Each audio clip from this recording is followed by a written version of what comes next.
Welcome to the new Cyber Frontier, bringing you the latest news on the local Colorado economy and initiatives that focus on the development of cybersecurity economics. You don't have to be a computer or cybersecurity expert to get plugged in. Your host, Chris Gorog, brings it straightforward, asks the tough questions, and brings the cyber world to a level of understanding for everyone. Chris is personable and opens up with our guests on the issues we all would like to see addressed. You can find us on the web at www.newcyberfrontier.com. Now join our host as he introduces the topic for today's New Cyber Frontier. Welcome to today's episode of New Cyber Frontier. On today, we're going to have a discussion about artificial intelligence with Mark Montgomery, the founder and CEO of KYield Incorporated. Mark, welcome today. Thanks for joining. Thank you. Thanks for inviting me. Sure. Artificial intelligence is one of those things that there's a lot of buzz about. This is I'd say, the year where some commercial-ready products are coming out. People are announcing them. So we want to talk about that and what you've experienced and everything from being in the trenches there. But first of all, kind of, Mark, give us your background. Tell us how you got to be where you're at and what little Mark was like and what things you liked when you were growing up. Just some examples. Sure. Well, I was an Air Force brat. So, unusual for some people, very common for those that are familiar with it. Moved all over the United States, and we did 3 years in Europe. My dad started off as a fighter pilot in the U.S. Air Force, and then just after the Korean War, about the time I was born, he was finishing up that. He was defending the DMZ over there for a couple of pretty intense years before I was born. And then when he came back, they put him into VIPs. So he moved from California to Virginia, and he was flying mostly generals and stuff back in DC area. Then got into the Joint Chiefs. And then we followed, he got an invite from General Lemnitzer to go to Paris. And we were there for a year at SHAPE headquarters when he was heading up the military for SHAPE. Just in time for de Gaulle to kick us out, we moved over to Belgium for a couple of years. So those were really important years for me that sort of set the tone for later in life. And then we wound up back after a few other moves back in Washington State, and that's where I finished up school. Mm-hmm. And then it was unusual background for especially the industry I'm in now, where I was an entrepreneur, a young entrepreneur, and we had success in a traditional small business. So I got into consulting, helped write a book, didn't plan it, started getting a lot of cries for help in traditional small business. And that was the dynamic 80s up in Seattle.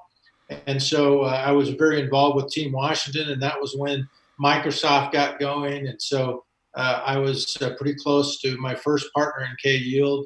My wife and I ran a business, and he was one of our customers, was Dr. Russell Borland. He passed away in 2010, but he was an early partner in our incubator where KYield was conceived. And so during that consulting time period, the next 10 years, I did all kinds of things. One of the things I did was get involved with reservation centers and mainframes and that kind of thing. But I really didn't get excited about until it became network commercialization of the internet. And that's when I jumped in with both feet. By that time, we were in Arizona, had our own small lab. We called it a Knowledge Systems Lab, which is a subsector of AI, mid-90s, and did some pretty interesting things in the mid-90s with bleeding edge at the time and very highly experimental in networks. We created what was sort of like the early LinkedIn that came years later, the first small business network that became a leading small business network. And it was running GWIN, Global Web Interactive Network, when I conceived KYield 23 years ago now. Mm-hmm. And that was the same summer my brother was diagnosed with ALS. And so that was my strong sort of motivation. We were doing some very interesting things with data, and you could see the potential, even though it was primitive by today's standards, you could see the potential to be able to accelerate R&D. And so that was the initial motivation. So very unusual background. And then we moved to California, came back to New Mexico, or over to New Mexico. I had some scientific relationships here at SFI, Santa Fe Institute. And so I matured the KYield R&D 11 years ago for a few years when we moved here. That's why we moved to New Mexico. All right. Well, let's take a break and hear from our sponsors. We'll be right back to talk about artificial intelligence after we hear from our sponsors. Bye. Cyber Resilience Institute helps build strong cyber communities designed to prevent members from attack. Like building a neighborhood watch, it takes coordination and a sharing community to protect our identities and valuables in the virtual world. Typically, we hear that organizations know they need to do something to protect their cyber assets, but don't know where to begin. Let Cyber Resilience Institute help your community create an action plan. Cyber Resilience Institute will build your community or business marketplace so that it is designed to support a collective cyber defense. Contact them for more information at cyberresilienceinstitute.org. Welcome back to New Cyber Frontier. Talking with Mark Montgomery with quite an extensive background you had there, bouncing around military. I didn't hear that you were military yourself, so you were not? No, Okay. I didn't join the military. It was 70s and the post-Vietnam and Gotcha. Nixon and all that, and that sort of interrupted a lot of lives. And I may have if it probably wasn't for that. Yeah. So when we're talking about artificial intelligence, AI for short, the first thing that comes to mind is, we hear a lot of buzz about it. We've had some people working on it. We have a lot of companies claiming they have it now. It's in products. It's the buzzword on everybody's package now.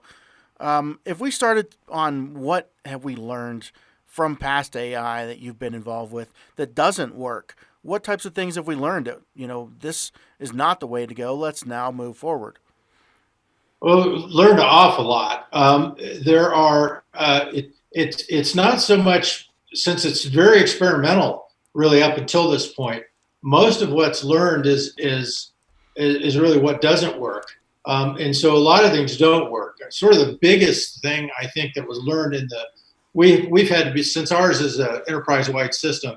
I have to deal with senior teams in large organizations that have the budget initially. So for the first 10 years, Army was the first one we contacted. But one of the things that you see in the Fortune 100 and large organizations was everybody wanted to start small in these small projects, and they wanted to do that internally. They wanted to learn. When we first started talking to senior teams, none of them had ever even conceived of using artificial intelligence for organizational issues. For productivity issues, even for cybersecurity. It was unheard of. So they would know it from R&D primarily. Somebody like pharmaceutical were doing deep dives in a very narrow area. They were using primarily supercomputers. So it was a few dozen organizations in the world that were using it, but for very specific things. Then anti-terrorist stuff in the government became quite common post 9/11, but that's the sort of the biggest theme that's just now that myth is starting to be replaced. There's a couple of reasons for it. One is that, well, you can be successful with these little projects. They can be very valuable. You can do things like drug development, and you can accelerate. So there's a lot of low-hanging fruit that's worked very well. And if you're on top of your strategic planning and your needs, and your people are motivated and you get some talent in on these little projects, it's pretty easy to get an ROI. And lots of different areas, sales and marketing, anything where you have decent data, you can do that. You have the talent. And that's really common. That's ongoing. Maybe half of the large organizations are doing that now. The problem is that you can't do the most important functions that way. And so the leading consulting firms were all telling everybody, start small, learn, do it in-house, build your own systems, these little projects, and that will get you a lot of low-hanging fruit, but it may not mean you're going to survive unless you hit a blockbuster drug if you're in the pharmaceutical industry. But it's not going to help with cybersecurity because you need a systemic system to be able to deal with cybersecurity. If you have holes in your network, it won't work. It's very similar in prevention of systemic crises. All the big items that you need, you have to have a unified system. So that's been the most difficult myth that we've had to overcome. And we just followed the evidence from the very beginning, and that's where it took us. This is not where you would go if you're an entrepreneur. It's much easier to gain income on these small projects and get customers signed up for these little things and start small. But if it's possible, I haven't found a way to close a gap between small machine learning projects and a unified AI system. And so what's happening, the article just yesterday that came out that I noticed, MIT, and it was a Boston consulting group had a report out, and they surveyed, I think it was 2,000 or 3,000 organizations, and that really was consistent with what we've been saying all along in dealing with, no doubt, some of the same organizations. Is that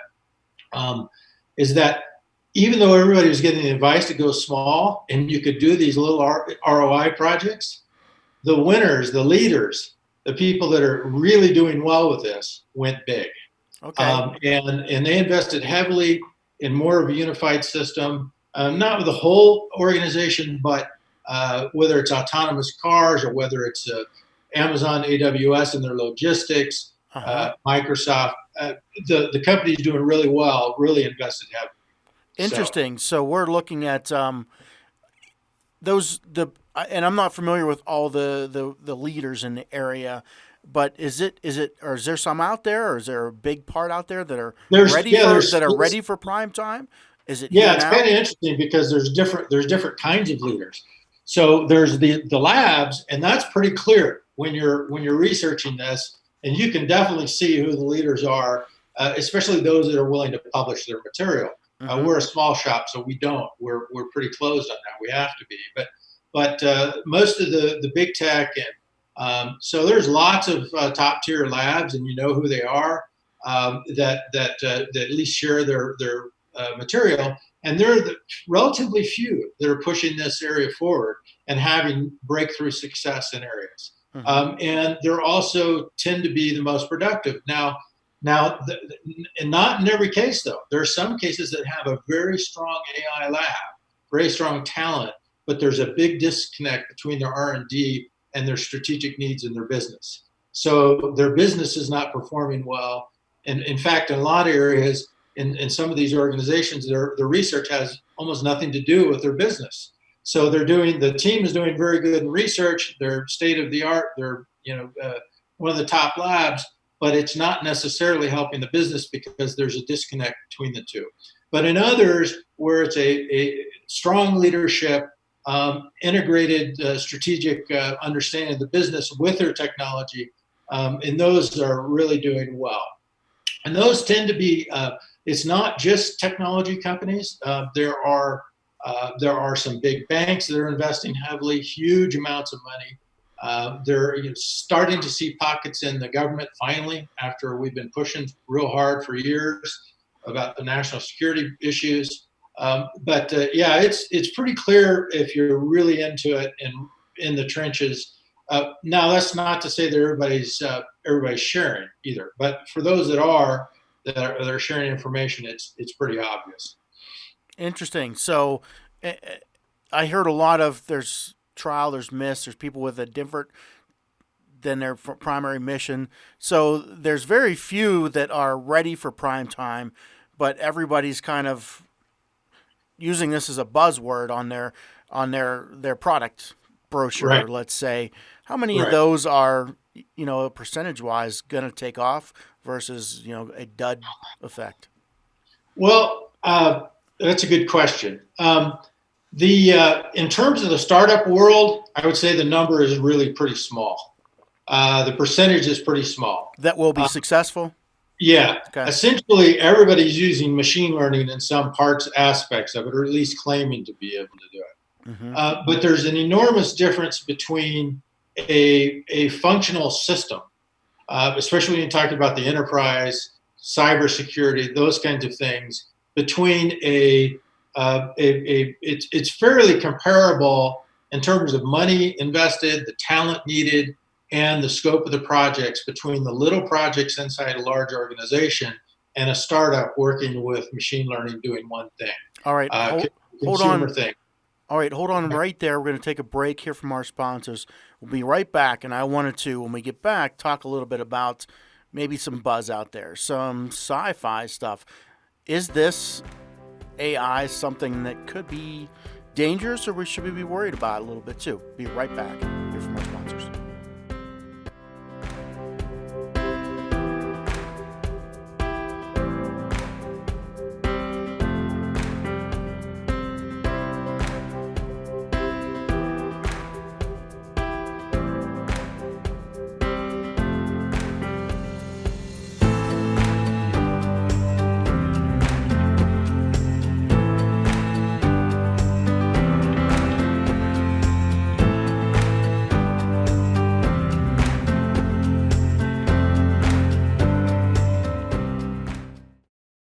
Murray Security Services are your cybersecurity experts with decades of experience providing professional training services for our clients in various industries.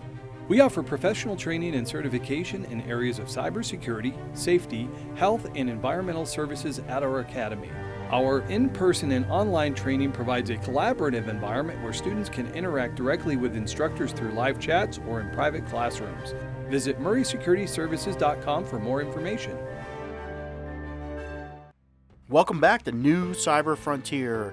Today talking to Mark Montgomery, the founder and CEO of KYield, who is in the trenches working on AI, has some products I'm sure we'll get to. But we were talking about the market, the industry, what is working, what have we learned in AI. We got to the point where we're looking at different companies and how many are out there touting that they're in AI. But there'll be a fallout. You know, how many are actual going to be legitimate factors. And then we were talking right before the break about, is this something that becomes, less desirable? Is there a negative use for it? Sci-fi of the day for years has been machines, artificial intelligence taking over, and doing something that we're not fully desiring it to. Once it becomes in control, we lose it. Is that a problem? Is that something that you are worried about at all? Not so much. Okay. There's a lot of risk with the technology. Like any advanced technology, this is a little bit different than most other technologies, and the risk is very significant. But the biggest risk that I'm concerned about is the United States falling behind, and military applications. The difference between a democracy versus a totalitarian regime, and the ability to just order things done versus our political system and the barriers and obstacles that we have to overcome, that places us at a disadvantage. Those are similarly with organizations where if there's a lot of fear about the technology, you can get left behind. And we do see that occurring. We see a lot of blocking and tackling in organizations that need the technology really bad to remain competitive, and if it's applied correctly, and you can see it hurting those organizations. When you look into the future, not very far, we're going to see some pretty dramatic upheaval unless we get better at both, being able to spot what to adopt and how to adopt it. Those are crucial. And also doing it mindful of the strategic implications. And so those are the most. Now, in terms of actual risk, the type of risk that you're talking about, where I used in a recent presentation I did at New Mexico conference down here, was one of the biggest military concerns, for example, that I'm worried about is scale with drones. And so we have some new technology that's coming out. The Army's using some interesting technology to be able to address small numbers of drones to be able to take them out in defense. But what if you had a large totalitarian regime produce 1 billion drones, or even 100 million, with small explosives, or the ability to shoot? That's really basic technology that's been around now for years. The ability to just combine that with machine learning to be able to recognize a human walking around on the ground and take them out is really very simple technology today. I think they and that call could that be what managed. they call that what swarm technology, right? Exactly. So the swarm technology, be able to get them to work together is one thing, and that's actually improving fairly rapidly to be able to do that, and that's really scary if you get smart drones. But you don't even need smart drones if you have the scale. You just need to have it over to know that you're over the United States, and that's a human in fire. It doesn't need to be very smart. So those are the things that I'm worried about in the short term, and long term, mid to long term. I'm really concerned about the United States ability to make good decisions. A combination of making good decisions and adopting rapid enough to be able to defend both economically and militarily. Very concerned about those issues. Okay. So if I had to say, if a lot of us aren't as deep into artificial intelligence, and I always am curious, what's a list of key differentiators? What could you say? Okay, we need to, if you're looking at or evaluating, here's the different points that either strengthen or weaken or just are. There might be different tools for different jobs in AI, but what would be a list of differentiators you would look at? Well, there's a big difference between just machine learning and artificial intelligence systems, and those are confused all the time with all the buzz and the hype. And so one is used where the other should be used constantly. So if I look at AI systems, what we consider our core patent from 2006 when I applied for it is a unified system for a whole organization. And that includes machine learning actually didn't come, we could do it then, but you needed a supercomputer. Later on, in 2012, you could do it with smaller. Now we can actually do it on our devices and our phones. So you can finally do the individual functionality on your phone. But back then you couldn't. You had to do it on supercomputers. So there's a big difference between having a functional organization or network and having that power across the whole unified system. So distributed versus centralized is what you're talking about. Exactly. You may have some centralized control for some organizations. It might be required by law. You have multiple in the DoD, multiple levels of security that are required. And so you might have that. But for example, we have a CKO engine that is a bot essentially in the government, and that's primarily for security reasons. So that you have the right access to the network, but you can give that to your partner too, and so then it becomes distributed, and then each individual has their own module. But anyhow, the difference, for example, in our AI system, we have new types of encryption. We have some interesting new technology. And so just a quick question: when people say kind of generic, we have new types of encryption. Where is encryption used in a process? In the distributed decision making, or in the data storage? Where are you saying that? Well, in our case, it's encrypted end to end. You can't have a secure system otherwise. It can be, for example, we could integrate with blockchain. We haven't done it for a whole system yet, but that discussion is happens a lot. And it can be integrated. But for us, we had to develop our own proprietary encryption as symbolic language that converts actually some features that we use in our AI system for genius features and other features that we use, and we use symbols. So we've had to develop a new type of encryption that we use, and that allows us to compress it, allows us to reduce entropy and do some other really neat things in terms of large distributed networks that you need that efficiency. So it sounds like the differentiator there is processing power capability. You don't need as much if you've compressed and reduced. That's what you're saying? Exactly. Okay. Exactly. Is there a data really, as you know, it becomes really important in distributed format. Yeah. Is there a data storage difference in AI? Is there how much processing, how much what other differentiators? Well, a big differentiators between deep learning and machine learning and other types, old traditional type of AI from the past, and that uses a heck of a lot more So processing power. I hear deep learning thrown Right. around quite a bit. Can you give Right. us 20 seconds, 30 seconds on what actually is that? It goes to the primarily back propagation. So to be able to learn more rapidly and more accurately, back propagation was invented as that goes back and it runs. You run these deep. That's why it's called deep. You have multiple layers of learning in different areas and to be able to produce it. Now that requires an enormous amount of computing power, a lot of energy, a lot of data, an enormous amount of data that you're using. Does it go back and look at data storage in like a big database? Is that what that deep learning is, like a background process running? What is it?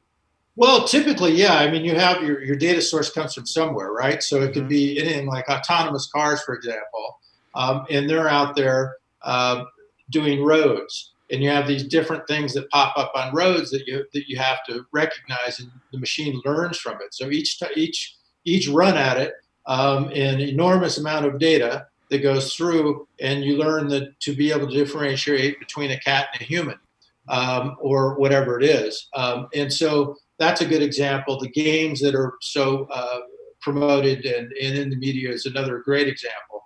Those are very set up, by the way, so I'd be a little bit careful about putting too much weight on those because the games are very set up and they're very known. There's not much uncertainty.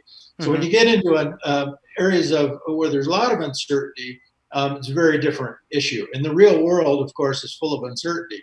But there is some very interesting, there's so much money invested in this area. There's a lot of very strong researchers. There are some really interesting things that are one of the areas that I've been pretty excited about that we've been looking very carefully at is genetic algorithms. Over the past few years, there's been some really important, and this,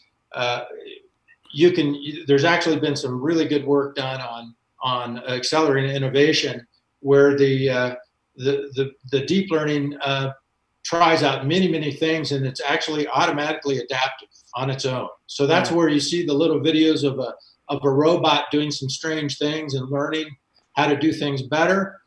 So we're at the very early stages of machines actually being able to learn on their own. Yeah. The difference is, when you've got that much processing power and that much data, they learn very rapidly. So that's the big difference. So I've heard a couple times as you've been talking, big data sets, collecting data about highways, collecting data about people's DNA, data sets that they're learning from, by going through. It seems like that the AI, and I guess this is a question directed towards you, is dependent on this data collection and integrating as many data sources as you can everywhere. But at the same time, we have this question about privacy, GDPR coming up, protecting data that might close down access to data and make data sets less available in the future. How do you see that contrasting with AI? Well, it's a great question and well timed, because there's we are big on privacy. And I'm a advocate for it, have been all along. It's one of the things that we got wrong in the .com era, and the advertising became so big, and it's created really a lot of security risks for us now. And so we've always had an eye towards privacy and security from day one.